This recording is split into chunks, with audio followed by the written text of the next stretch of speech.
National highway 63 నిర్మాణం మంచిర్యాల జిల్లాలో మంటలు రేపుతోంది. నిర్మాణంలో మార్పులను వ్యతిరేకిస్తూ మంచిర్యాల జిల్లా బాధితులు పెద్ద ఎత్తున రోడ్డెక్కారు.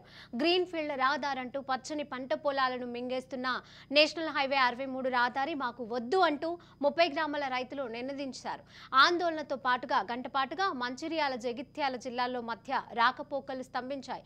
బాధిత రైతులను పోలీసులు నచ్చజెప్పడంతో ఆందోళనను విరమించారు. మేము ఇదివరకు ఎల్లంపల్లి ప్రాజెక్టులో భాగంగా మేము 16 ఎకరాలు 20 ఎకరాలు కోల్పోయినటువంటి రైతులము. మా దగ్గర లక్షపేట నుంచి మోదెల మున్సిపాలిటీ కలుపుకొని సూరారం, గుళ్ళకోట, పోతపల్లి, పడతనపల్లి అటువంటి గ్రామాల ప్రజలము ఈ ధర్నాలు పాల్గొన్నాము. ధర్నాలు పాల్గొన్నటువంటి కార్యక్రమం ఏంటంటే ఇదివరకు అలైన్మెంట్ చేసినటువంటి గంపలపల్లి మీదుగా గద్దెరగడ వరకు చేసినటువంటి ఫస్ట్ అలైన్మెంట్ మార్చడం జరిగింది. అటువంటి అలైన్మెంట్ మార్చడం ఎందుకు జరిగింది, ఎవరి కోసం, ఎవరి ప్రోత్కాలం కోసం జరిగింది.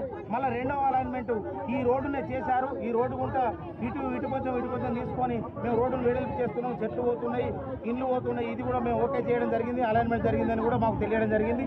అటువంటి హైవేను మళ్ళీ రద్దు చేసుకొని గ్రీన్ ఫీల్డ్ అని చెప్పి మళ్ళీ మా రైతుల పట్ట భూములకి వెళ్ళి వేసుకోవడం జరుగుతుంది. ఇట్టి రైతుల పట్ట భూములు ఎన్ని విధాల గవర్నమెంట్ ప్రయత్నం చేసినా కూడా మేము ఇవ్వని పరిస్థితి ఉన్నది.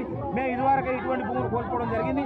మాకు భూమి పోతే భూమి దొరకని కావున మా యందు దయ తలచి మామూలను రెచ్చగొట్టద్దు. రోడ్డు మీదకి వచ్చిన ఇవాళ ఫస్ట్ సారి ఇదివరకు మామిడి చెట్లలో పుట్టలో వాయిస్ ఇచ్చినాం. ఇప్పుడు రోడ్డు మీదకి వచ్చినాం. ఈ వాయిస్ ఇంకా కొనసాగిస్తాం.